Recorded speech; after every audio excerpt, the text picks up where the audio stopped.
Let we see how to write the structure of C program. Basically, a program can be divided into three parts, in which number one header section और linker section भी इसको बोलते हैं, number two main section and the last one is body of the main function. मैं चाहता हूँ मैं साथ में अगर कोड ब्लॉक खोल लूँ तो मेरे ख्याल में 1 minute.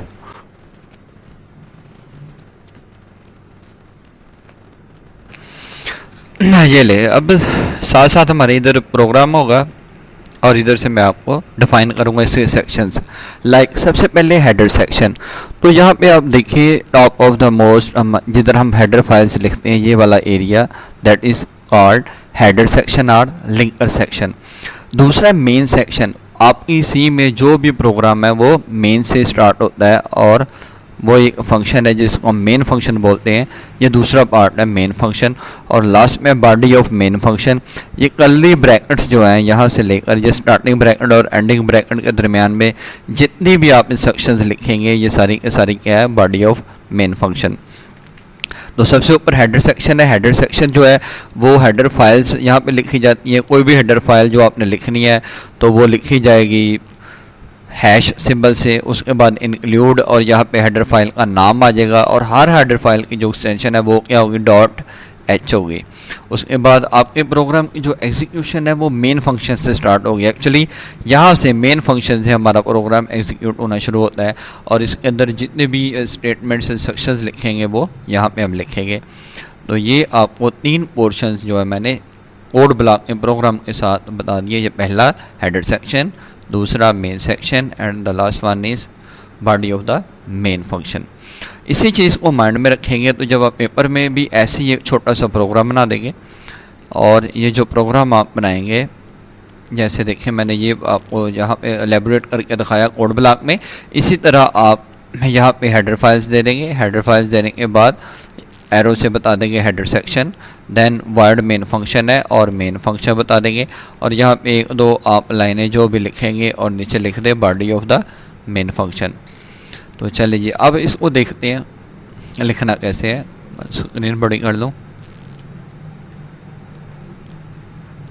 Header section, header section contains मतलब मुश्तमिल है, इसमें हेडर फाइल्स, इसके अंदर क्या है हेडर फाइल्स, जो ऊपर वाला पोर्शन जिधर हम हेडर फाइल्स लिखते हैं that is known as header section और linker section. A header file is a file with extension .h। जैसे मैं ऑलरेडी आपको बता चुका कि जो भी फाइल आप लिखेंगे उसको क्या लिखेंगे, जैसे stdio.h, conio.h, हर हेडर फाइल के साथ एक एक्सटेंशन आएगी .h। Each header file contains predefined functions, हर हेडर फाइल के अंदर कुछ फंक्शंस हैं जो कि प्री डिफाइंड है। इसके बाद है मेन फंक्शन और main section. Every program in C language must have a main function. ये चीज़ आप माइंड में रखें, मेन फंक्शन के बगैर आपका कोई भी प्रोग्राम नहीं चल सकता और आपके प्रोग्राम की जो एग्जीक्यूशन स्टार्ट होती है वो मेन फंक्शन से स्टार्ट होती है। The execution of the every programme starts from main function. आपको पूछा जा सकता है कि ऐसा कौन सा फंक्शन है जिसके बगैर आपका सी का प्रोग्राम नहीं चल सकता, तो वो कौन सा है, मेन फंक्शन है। या पूछा जा सकता है कि एक प्रोग्राम में एक फंक्शन लाजमी है और वो कौन सा है, तो वो भी मेन फंक्शन है। नेक्स्ट है जी body of main function. The body of main function is enclosed, ये पैक है, इसमें the curly brackets, curly brackets के अंदर ये लिखी जाती है। ये वाली कर्ली ब्रैकेट्स है, ये वाली, ठीक है। ये स्टार्टिंग ब्रैकेट है और ये एंडिंग ब्रैकेट है। इन इसके दरमियान में जितनी भी स्टेटमेंट्स आएंगी या इंस्ट्रक्शंस आएंगी, all the statements of the program are written inside the curly brackets. Like ये छोटा सा कोड मैंने लिख दिया, वर्ड मेन है, ये ब्रैकेट स्टार्ट हो रही है, स्टेटमेंट 1 है, स्टेटमेंट 2 है एंड सो ऑन, और ये ब्रैकेट आपकी बंद होगी। ये है बॉडी ऑफ मेन फंक्शन।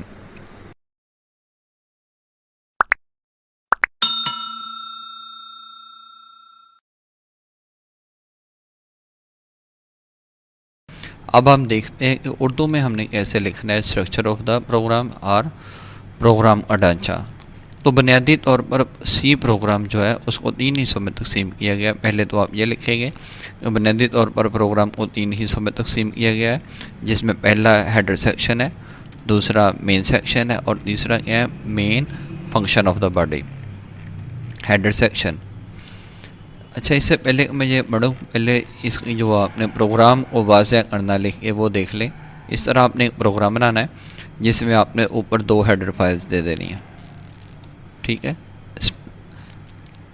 पहली हेडर फाइल आपने लिखनी है हैश इंक्लूड एंगल ब्रैकेट शुरू stdio.h और हैश इंक्लूड onu.h, और ये इसके सामने ऐसे वाज़ह कर देना है कि ये हमारा हेडर सेक्शन है।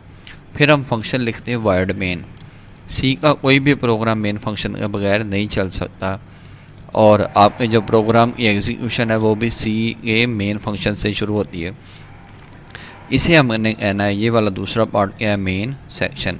अच्छा, इसको हेडर सेक्शन या लिंकर सेक्शन भी कहते हैं ऊपर वाले पार्ट को। उसके बाद नीचे आ जाएंगे तो नीचे क्या आपका ये वाला पार्ट, ये जो आपका मेन फंक्शन यहाँ से ये दरमियानी ब्रैकेट से शुरू हो रहा है और इस दरमियानी ब्रैकेट से ख़त्म हो रहा है। इसके अंदर जितनी भी स्टेटमेंट्स आप लिखेंगे वो कहलाते हैं बॉडी ऑफ द प्रोग्राम। तो चले अब ये तीनों हिस्सों को 1 बाय 1 देखते हैं। सबसे पहले हेडर सेक्शन।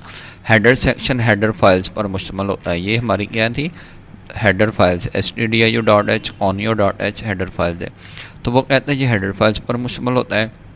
हेडर फाइल की एक्सटेंशन .h होती है, हर फाइल की कोई ना कोई एक्सटेंशन होती है। इसी तरह ये देखिए, हर हेडर फाइल एंड पे लिखा होगा .h, stdio ये इसका हेडर फाइल का नाम है और आगे क्या .h, onu नाम है .h। हर हेडर फाइल का प्रोग्राम में ख़ास मकसद होता है। नेक्स्ट है मेन सेक्शन।